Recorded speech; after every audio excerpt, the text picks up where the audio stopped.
Have you ever witnessed a moment so shocking, so charged with raw tension, that you could practically feel the air crackle around you? Welcome to this incredible story of a routine flight that turned into a moral battleground at 30,000 feet. A passenger, a man fueled by prejudice, demands the removal of a black woman from the plane, only to discover she's actually the co-pilot. What follows is an unfolding drama packed with twists, heartbreak, and a final dose of poetic justice so satisfying it will leave you breathless. Buckle up and prepare to watch karma touch down in the most unexpected way. Hartsfield-Jackson Atlanta International Airport bustled with its usual symphony of rolling luggage, echoing gate announcements, and the rush of travelers striving to catch connecting flights. Parents ushered children forward, business people typed furiously on laptops balanced on knees, and flight attendants breezed past in crisp uniforms. Although it was mid-morning on a weekday, the terminal seemed alive with endless possibilities. Every so often, overhead speakers announced final boarding calls or let travelers know that inclement weather might cause minor flight delays. The airport, one of the busiest in the world, felt like a crossroads for every imaginable life story. Somewhere near Concourse B, Mamia James zipped up her jacket, inhaling deeply to keep her nerves in check. As a newly appointed first officer co-pilot for Delta Airlines, she had learned to handle pressure in countless training scenarios. But each new flight brought with it a special jitter in her stomach, the sense that what she did today in the cockpit of a Boeing 737 mattered deeply. Mamia was proud to be a black woman in a field still struggling to improve its diversity record. Only a few months earlier, she had pinned on her official wings after years of relentless study, dedication, and grit. Now, she was living her dream, but she knew that not everyone celebrated her achievement. Today's flight, Delta Flight 1627 from Atlanta to John F.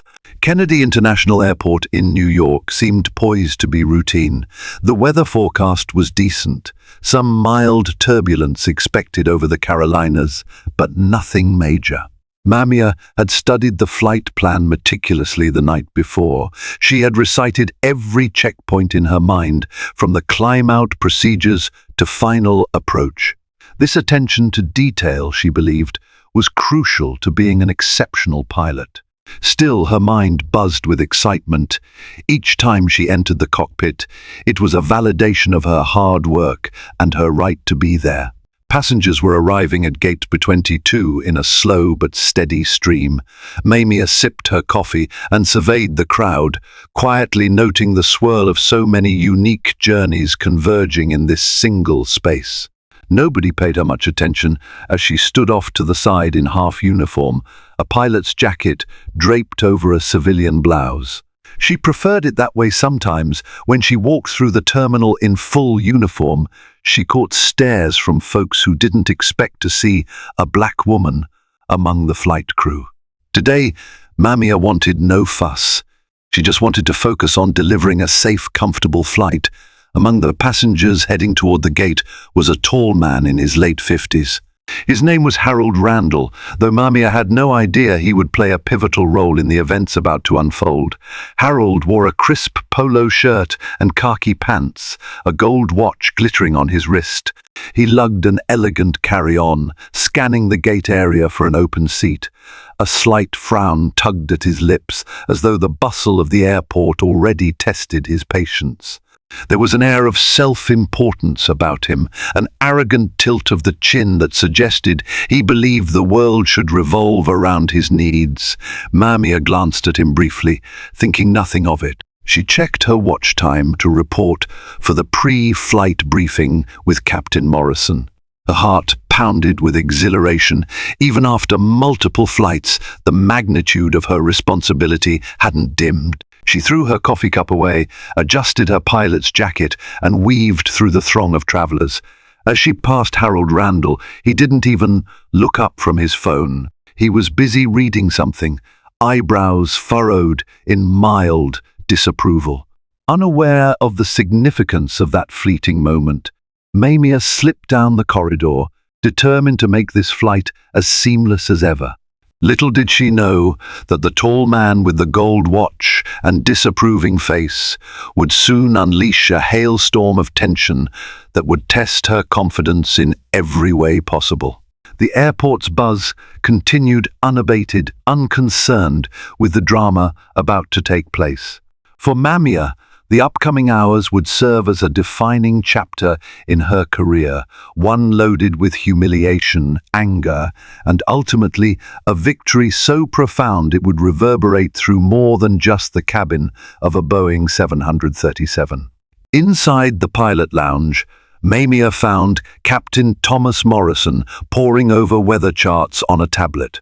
He was a veteran with salt and pepper hair and a calm demeanor that had once guided a commercial jet safely through a severe storm. When Mamia walked in, he glanced up, his weathered face breaking into a subtle smile. Captain Morrison had been her mentor since she'd joined the airline, offering pointers and encouragement during training flights and simulator sessions. He was known for his meticulous attention to detail, which matched Mamia's own style perfectly. "Morning, Mamia," he greeted her warmly. "Ready for New York?" "Absolutely," she replied, pulling up a seat. "Weather's looking a bit turbulent over the Carolinas, right?" Captain Morrison nodded. "The fronts are shifting. Nothing we can't handle, but let's keep an eye on it." Also, JFK reported some delays yesterday due to high winds, though it's expected to be calm today. He handed Mamia a briefing sheet with updated weather data, passenger counts and cargo weight. She scanned the details methodically. A near-full flight, with a total passenger count that included a small group of business travelers connecting to Europe. No special cargo or medical issues listed. Just a normal day, Mamia thought, yet she couldn't shake an odd, fluttery sense of anticipation in her gut. She attributed it to the typical excitement she felt before every flight. Captain Morrison picked up on her focus. "You're in great shape, Mamia. We'll brief the flight attendants in a minute and then head to the cockpit. Any questions?" "None that haven't been answered by the flight plan," she replied, setting down the sheet. "I'm good to go." They joined the flight attendants, 4 in total, for a quick passenger safety briefing. Carla, the senior flight attendant, had nearly a decade of experience and exuded a maternal warmth. She delegated tasks to the others with an easy confidence.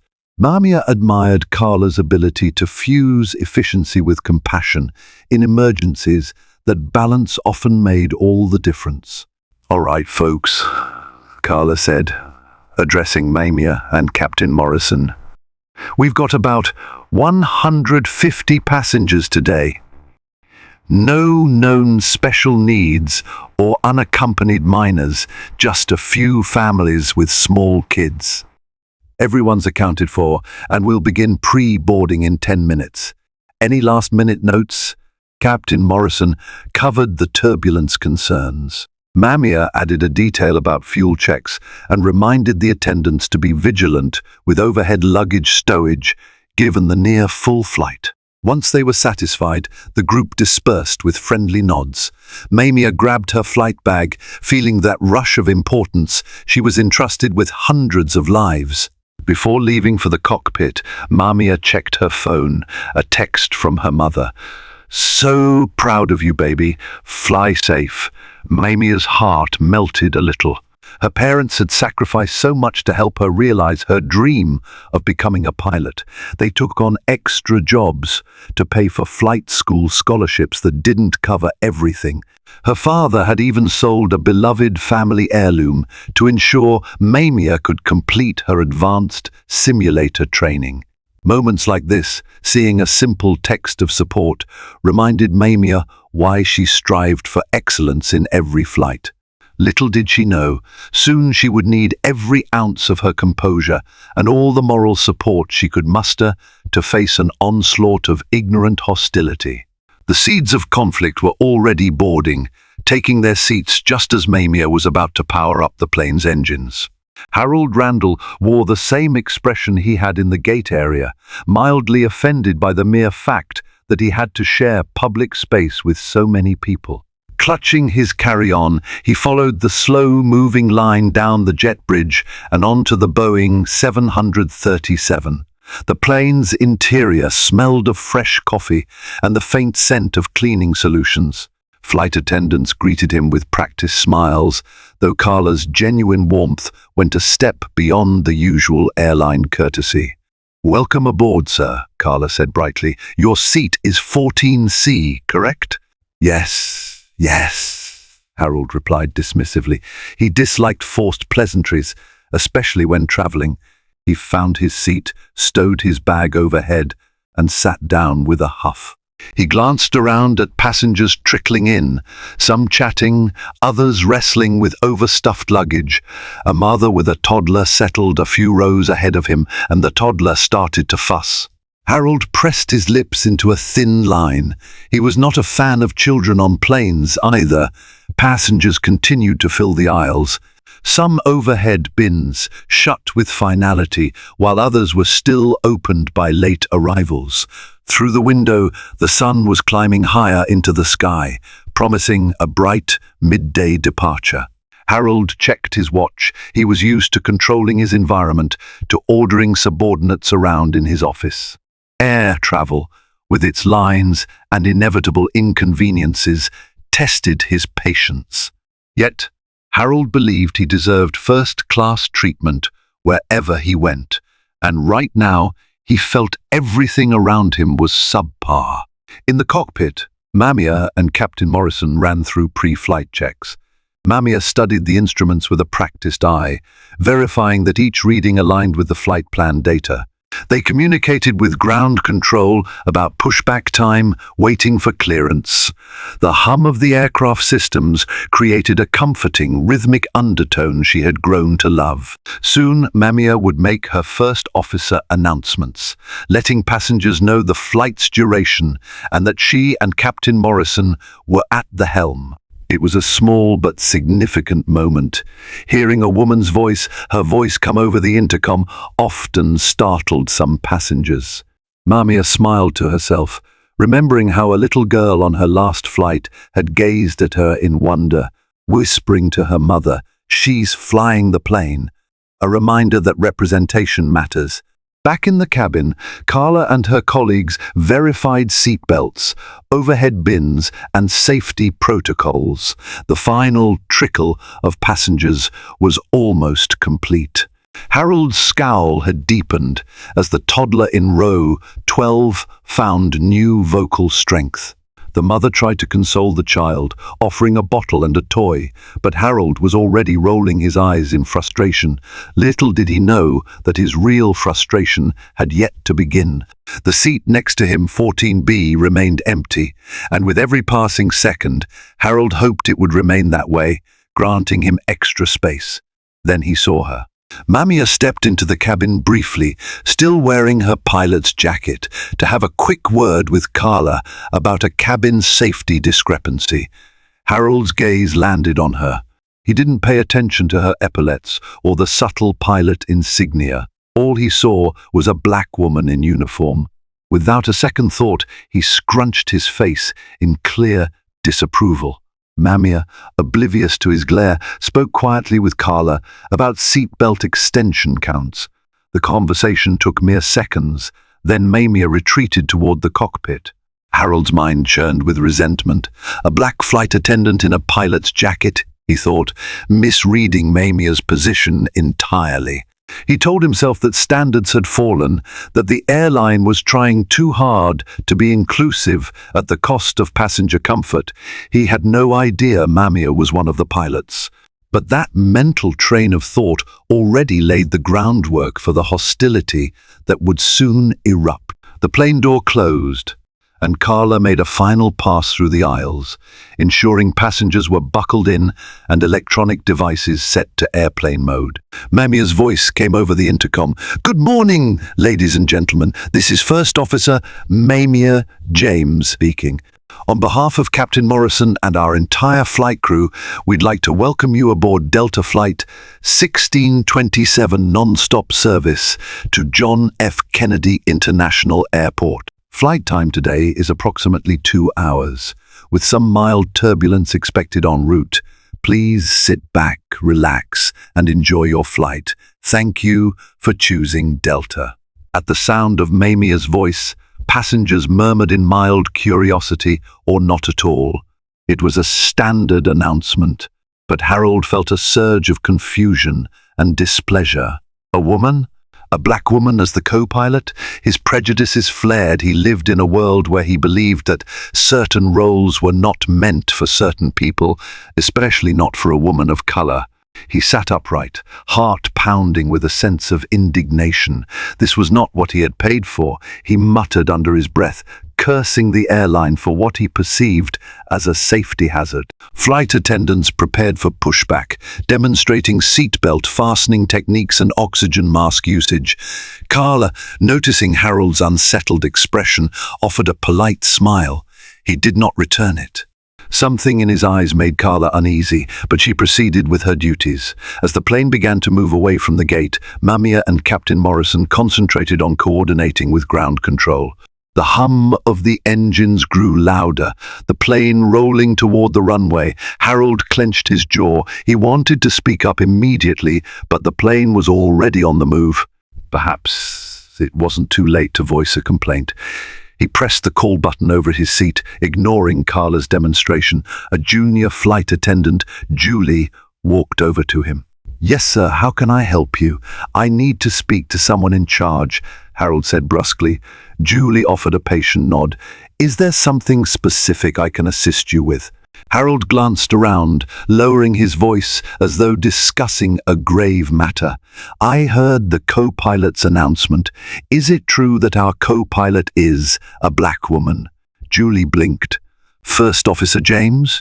"Yes, she's one of our pilots for today's flight." Harold's nostrils flared. "I'd like to voice a complaint. This is unacceptable. I want her off the plane. Right now." Julie's eyes widened. She'd encountered rude passengers, but never such a blatant, outright racist demand. Flustered, she tried to remain professional. "Sir, I'm sorry you feel that way, but First Officer James is a fully qualified pilot. We have strict qualification standards." Harold's expression hardened.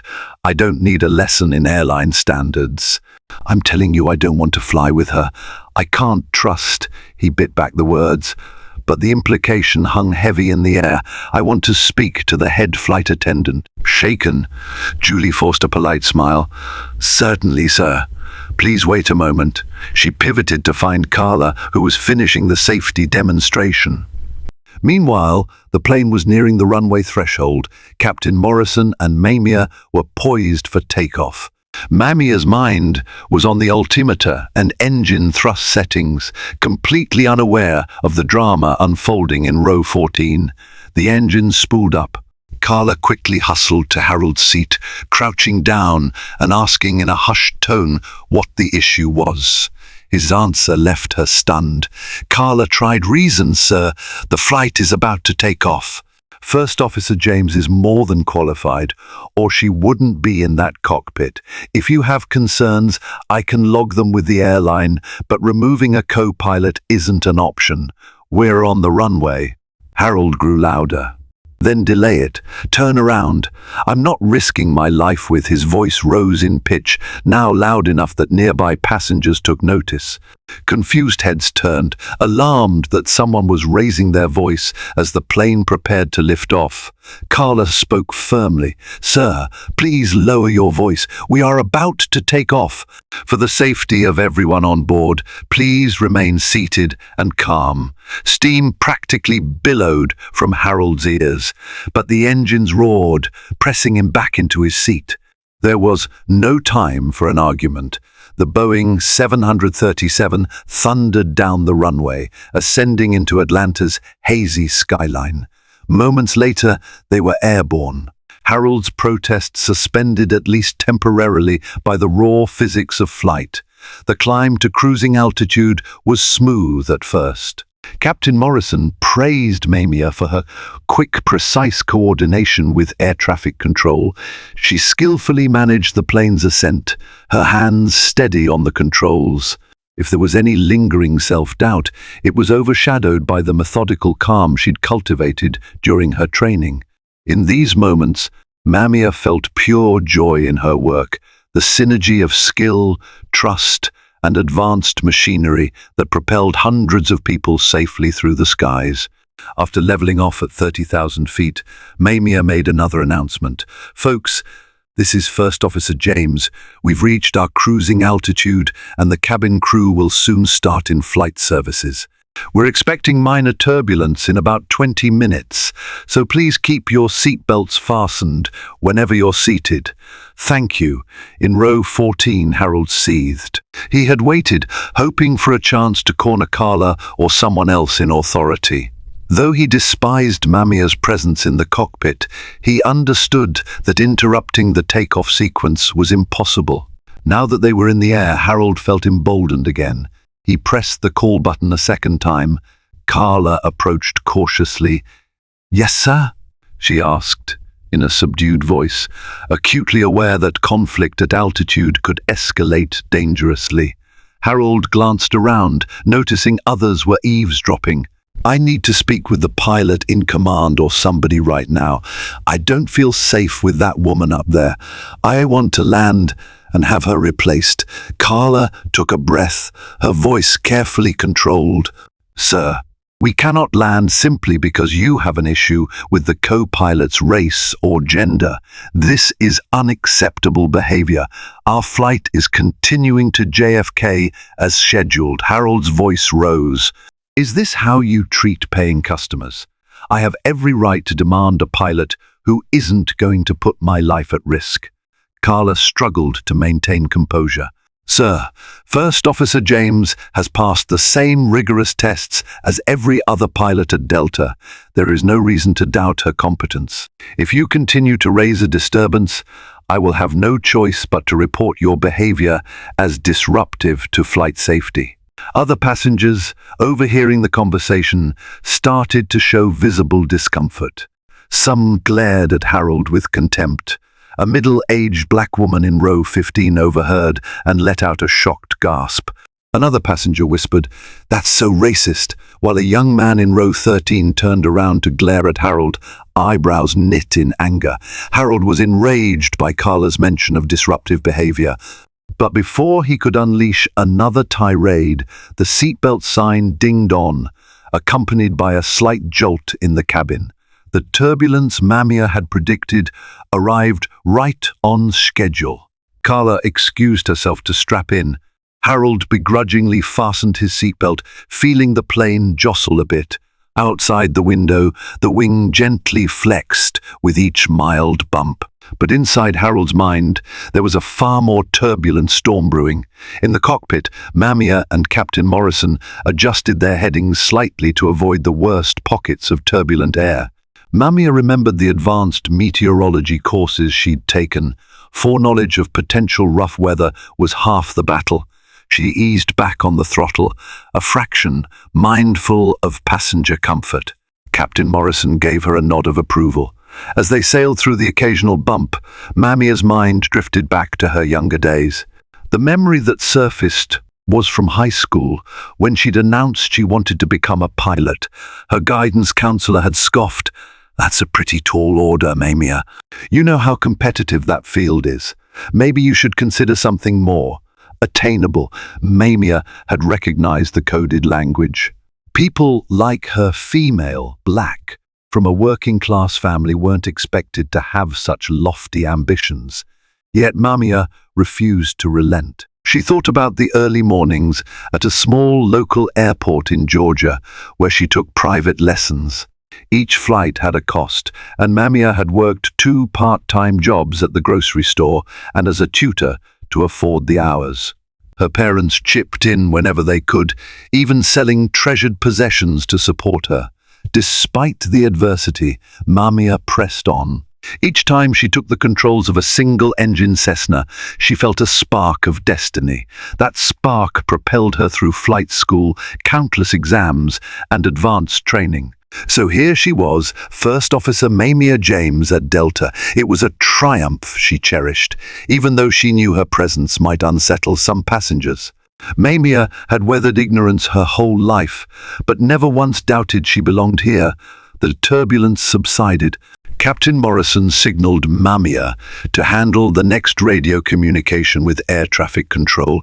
Her voice was calm and concise, exactly what ATC liked to hear. If she'd known about Harold's meltdown in row 14, Mamia might have felt a pang of disappointment, but not shock. This was the world she lived in. However, she had a job to do, and she did it with unwavering professionalism. Meanwhile, in the cabin, Harold could barely contain his fury. To him, Mamia's voice on the intercom felt like a personal affront. He was determined to escalate his complaint. If the flight attendants or even the captain wouldn't address his demand, perhaps he could cause enough commotion that the airline would have no choice but to remove Mamia from any future flights, if not right now, then eventually. The seatbelt sign turned off, and the flight attendants began beverage service. Carla made her way down the aisle, offering smiles to passengers, who either thanked her politely or politely declined. When she reached Harold, he refused anything, not even a glass of water. Instead, he whispered with a harsh edge, "I'm not done with this, you know." Carla kept her composure. "Sir, please try to relax. We'll be in New York soon." Harold narrowed his eyes. "Relax? When my life's in the hands of someone who's only here because of some diversity quota? This is ridiculous." Carla pressed her lips together, resolved not to engage further. She moved on quickly, but the exchange lingered in her mind. She contemplated informing the captain about the situation, but standard protocol was to keep the cockpit free from undue distractions unless the behavior posed a threat to safety. She believed the best course was to note Harold's disruptive attitude and deal with it upon landing.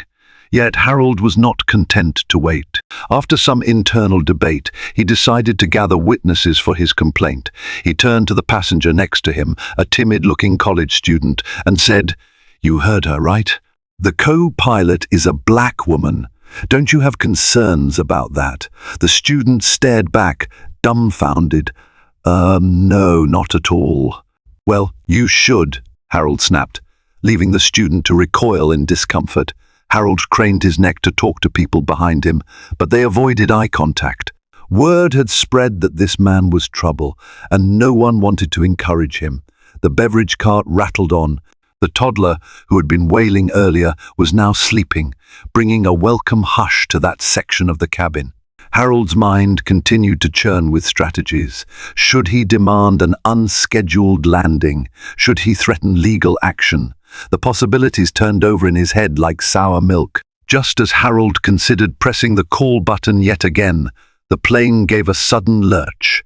A new patch of turbulence rocked the cabin, and the seatbelt sign lit up. Flight attendants quickly halted the beverage service and locked the cart in place. Carla's voice came over the intercom. "Ladies and gentlemen, the captain has turned on the seatbelt sign due to unexpected turbulence. Please take your seats and fasten your seatbelts." Harold felt the plane dip and sway. He gripped his armrest, a surge of anxiety momentarily overshadowing his anger. The jostling got worse. Overhead bins rattled, and a few passengers gasped as the plane encountered another sharp drop. Harold's stomach churned. His eyes widened as he realized how vulnerable he really was in this moment. If the pilots didn't know what they were doing, the consequences were dire. Yet ironically, the person he held in such low regard, First Officer Mamia James, was precisely the one who, along with Captain Morrison, was tirelessly working to keep the flight safe and stable. Back in the cockpit, Mamia's calm voice echoed in her headset as she communicated with Captain Morrison. The unexpected turbulence turned out to be part of a fast-moving frontal system, worse than predicted. They had a choice: ascend to a higher altitude or descend slightly to find smoother air. Mamiya recommended climbing to 34,000 feet, providing the reasoned argument that the frontal system was less intense higher up. Captain Morrison agreed. They requested a higher altitude from ATC and were cleared to climb. Mamiya gently adjusted the autopilot and throttles. The engines hummed with renewed power, and the plane began a smooth ascent. Outside, the sky appeared a little gloomier, the sun filtering through thickening clouds. Yet Mamiya's confident adjustments bore fruit. The turbulence lessened to a mild chop, allowing the plane a more stable journey. Captain Morrison patted the console affectionately, as pilots often do. "Good call," he said to Mamiya. "We might have saved the passengers a fair bit of stomach trouble." Mamiya offered a modest smile. She felt a surge of pride, an affirmation that she belonged in this cockpit.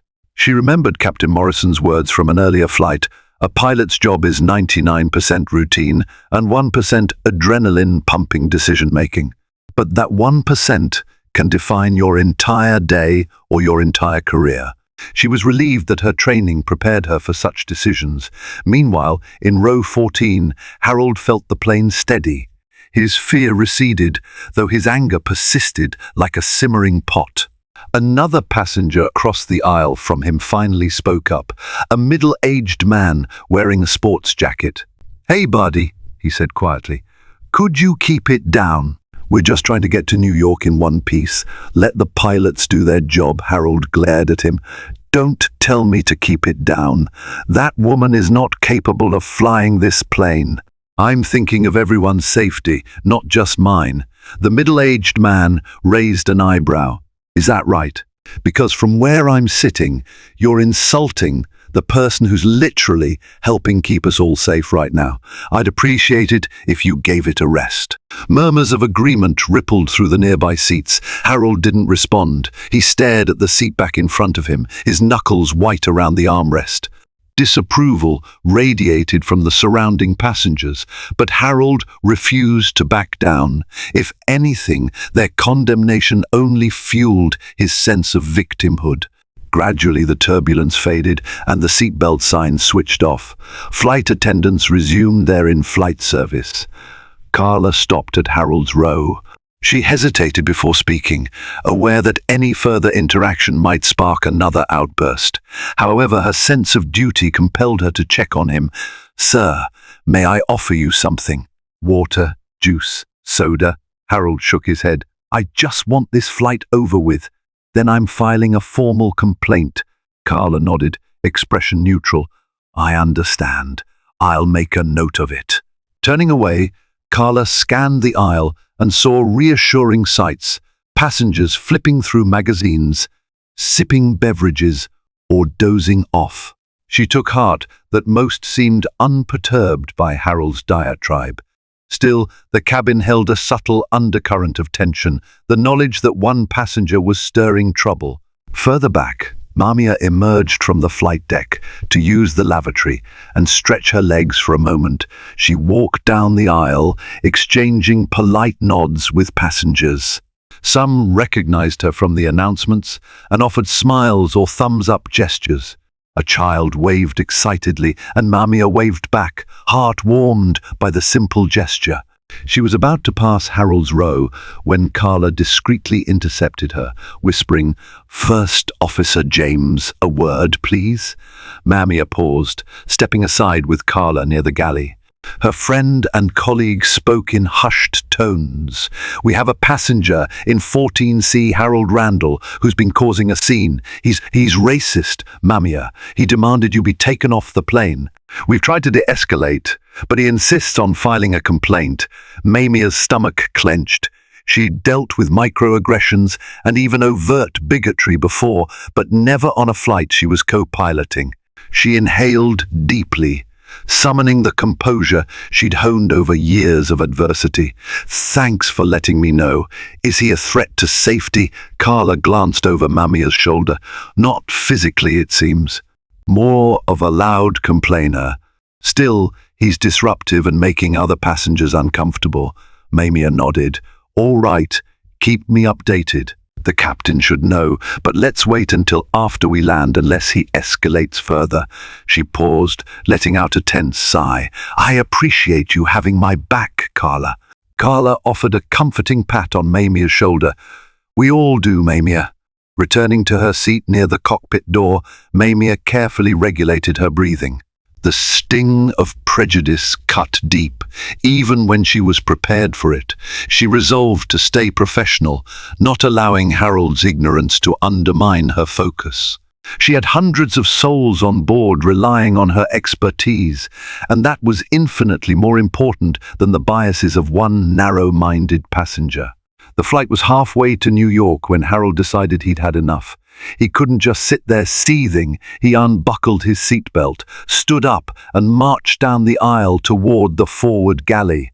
Carla spotted him and quickly stepped into his path. Sir, you need to remain seated. The captain may turn the seatbelt sign on again at any time if turbulence resumes. Harold waved her off. I need to talk to whoever's in charge, the captain or the pilot or the sky marshal, if there is one. I'm not sitting back down until someone addresses my complaint. Passengers stirred, many craning their heads to watch the spectacle. A hush descended as Carla attempted to guide Harold back to his seat. Sir, please keep your voice down. Other passengers are resting. He brushed her aside, voice rising. I will not be silenced. I have the right to question the competence of this so-called pilot. I paid good money for this flight, and I will not risk my life on some feel-good affirmative action hire. Gasps and murmurs rippled through the cabin. Carla stood her ground, face flushed with anger. Sir, that is enough. Your behavior is disruptive. If you don't sit down, we will have to take further action. Though small in stature, Carla's authority and moral outrage made her formidable in that moment. Harold puffed up his chest. I'd like to see you try. I know my rights. Suddenly, a tall passenger in a business suit, Peter Maxwell, a frequent flyer, rose from his seat. You're the one risking everyone's safety by making a scene, Peter said calmly. Sit down before we have a real security problem here. Others nodded in agreement, and a younger man in row 12 chimed in. Stop harassing the crew, man. They're just doing their job. Harold spun around, fists clenched. Mind your own business. Carla, her patience near its end, signaled for a second flight attendant to call the captain. Captain Morrison and Mamia had to be informed now, as the situation had escalated to a level that might threaten the flight's overall safety. As the flight attendant picked up the intercom phone, Harold snapped at her. Yes, call the captain. I'll tell him myself. In the cockpit, a discreet ring of the phone alerted Captain Morrison and Mamia. The captain answered, face growing serious as he listened. Mamia watched his expression shift from calm to concerned. He hung up, turning to Mamia. We've got a serious disturbance in the cabin. Someone is refusing to sit down and demanding you be removed from the flight. He's making it about race. Mamia swallowed hard. Understood. Protocol says you or I can address this, but it's typically the captain who handles unruly passengers. I'm happy to take the controls if you want to step out. Captain Morrison rubbed his chin thoughtfully. I'll go, but Mamia, keep your cool. This isn't about you, this is about his ignorance. He patted her shoulder before exiting the cockpit. Captain Morrison made his way to the galley where Carla was trying to de-escalate Harold's confrontation. The captain stood a full head taller than Harold, his uniform exuding authority.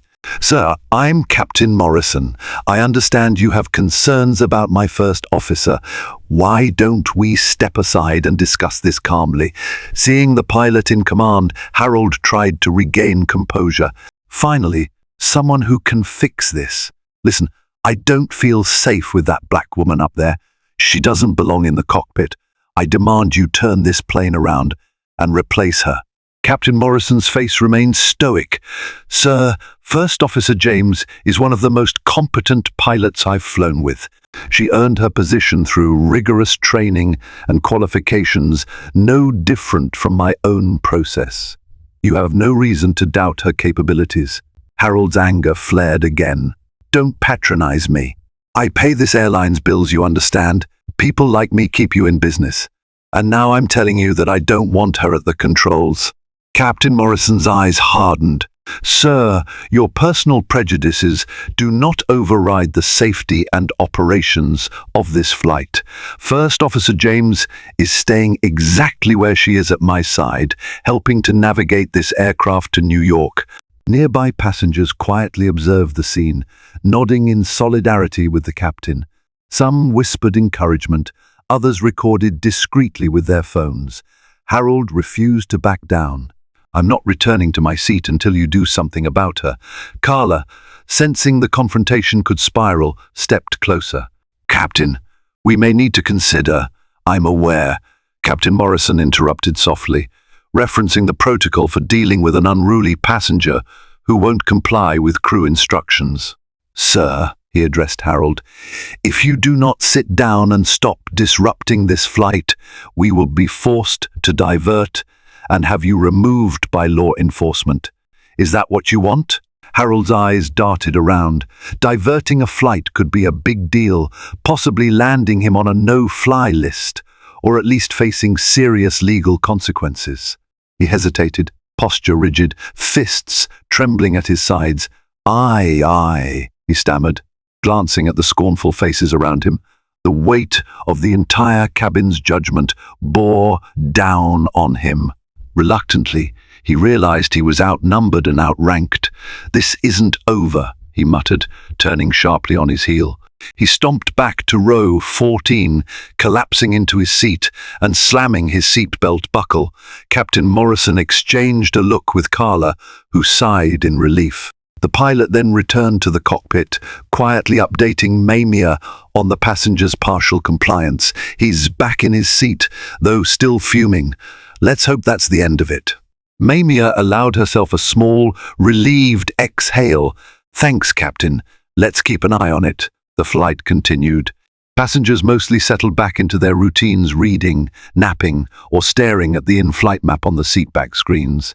Mamiya and Captain Morrison navigated the plane closer to New York airspace, anticipating a smooth approach into JFK. The earlier turbulence had dissipated almost entirely, leaving a calm path ahead. A half hour from landing, Mamiya made the routine announcement about preparing for descent. Harold scowled but said nothing. The cabin lights brightened slightly to allow everyone to gather belongings, secure trays, and stow electronic devices. Then, an unexpected beep from the overhead panel indicated a cockpit alarm. Mamiya's eyes flicked to the flight status screens. Cabin differential pressure is showing a minor fluctuation, she told Captain Morrison. The system responsible for maintaining cabin pressure had detected a small anomaly. While not an immediate emergency, it demanded attention. They checked the redundancy systems. Mamiya took the lead, following standard procedures for diagnosing such alerts. She adjusted the air conditioning and pressurization panel, scanning the logs to see if a valve was stuck or reading incorrectly. It's not critical, Mamiya said, voice steady. Just need to reconfigure the bleed air from engine 2. Captain Morrison nodded. Take it away, Mamiya.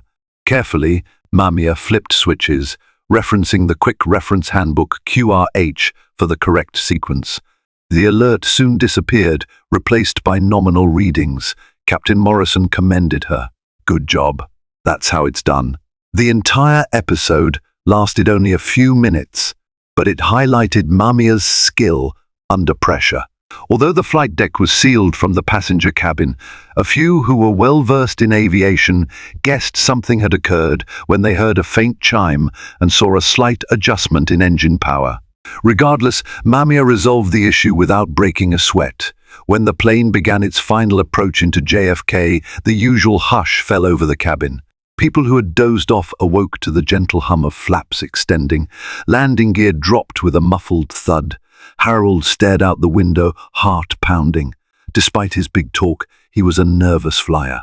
He despised feeling powerless. Yet, ironically, his fate now rested in the hands of the very woman he despised. Descending into JFK offered a striking view of the city's skyline in the distance. Mamiya lowered the nose slightly, maintaining a precise glide slope. She communicated with JFK Tower Control, receiving vectors for the final approach. Captain Morrison monitored the instruments, occasionally offering an encouraging note. Perfect approach speed, Mamiya. Keep it steady. The runway lights shimmered against the afternoon sun. Mamiya felt that familiar surge of adrenaline and concentration, the narrow margin of landing requiring skillful use of the throttle, rudder and yoke. She gently guided the Boeing 737 down. The aircraft's wheels kissed the runway with a smoothness that drew applause from some passengers, those who still clapped for a skillful landing. Mamiya's heart soared. Every successful landing was another affirmation. She was exactly where she belonged. Captain Morrison announced, "Welcome to New York's John F. Kennedy International Airport. Local time is 2:15 p.m. On behalf of our flight crew, thank you for flying with Delta." He and Mamiya taxied the plane to the gate, engines softly humming in the final minutes of their journey. The seatbelt sign switched off with a familiar ding, and passengers began collecting their belongings. Flight attendants opened the forward door. Mamiya and Captain Morrison completed post-flight checks. Outside, ground crew positioned the jet bridge. Carla made the standard farewell announcements, encouraging travelers to check for personal items before disembarking. Harold, however, refused to exit swiftly. He lingered, waiting until most passengers left, an angry storm on his face. Finally, he stood and approached the front, ignoring Carla's attempts at a polite goodbye. He wanted to confront Mamiya or the captain one more time. In his mind, this wasn't over. But as Harold reached the cockpit door, a pair of airport security officers stepped on board. Carla had discreetly alerted the airline to the possibility of an unruly passenger. The officers approached Harold.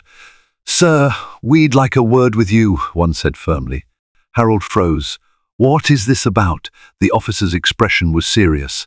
"We received a report of disruptive, potentially threatening behavior toward a member of the flight crew. We need you to come with us for questioning." Nearby, Mamiya emerged from the cockpit, pilot's cap tucked under one arm, shoulders squared. She saw Harold confronting the officers. Their eyes met briefly. She offered a professional nod, but behind her calm facade, Mamiya felt a surge of vindication. She had done her job flawlessly, while Harold had proven himself a menace. The stark contrast of their roles in this flight's narrative had never been clearer. Harold's expression twisted in outrage. "You can't do this to me. I didn't threaten anyone." Carla stepped forward, polite but firm. "Sir, you were disruptive to the safety of this flight. That is a serious matter. The airline will likely ban you from future flights, pending the outcome of this investigation." Passengers lingering in the jet bridge took out their phones, capturing the scene. Some shook their heads in disgust. Others nodded in approval that the troublemaker was facing consequences. Harold tried to protest, but the officers escorted him off the plane, ignoring his outbursts. Once Harold was gone, Mamiya released a breath she didn't realize she'd been holding. Carla reached out and gave Mamiya's arm a supportive squeeze. "Are you all right?" Mamiya nodded. "I am. Thanks for everything." Captain Morrison joined them. "All's well that ends well, Mamiya. You handled yourself with grace." Mamiya offered a small smile. "I just hope he learns something from this." Harold's day went from bad to worse. The airport security held him for questioning, reviewing statements from Carla, other flight attendants, and multiple passengers who had witnessed his outbursts.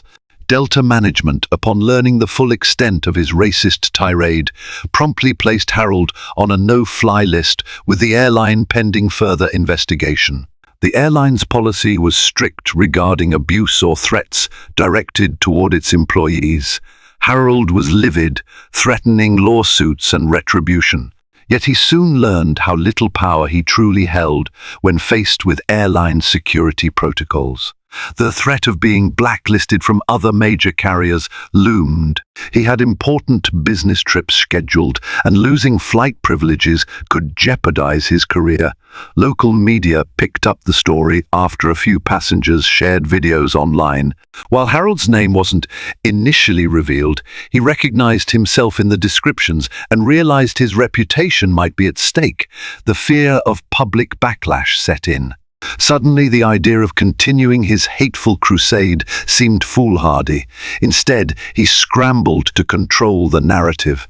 But the damage was done. He had humiliated himself in front of a plane full of travelers, and his meltdown was well documented.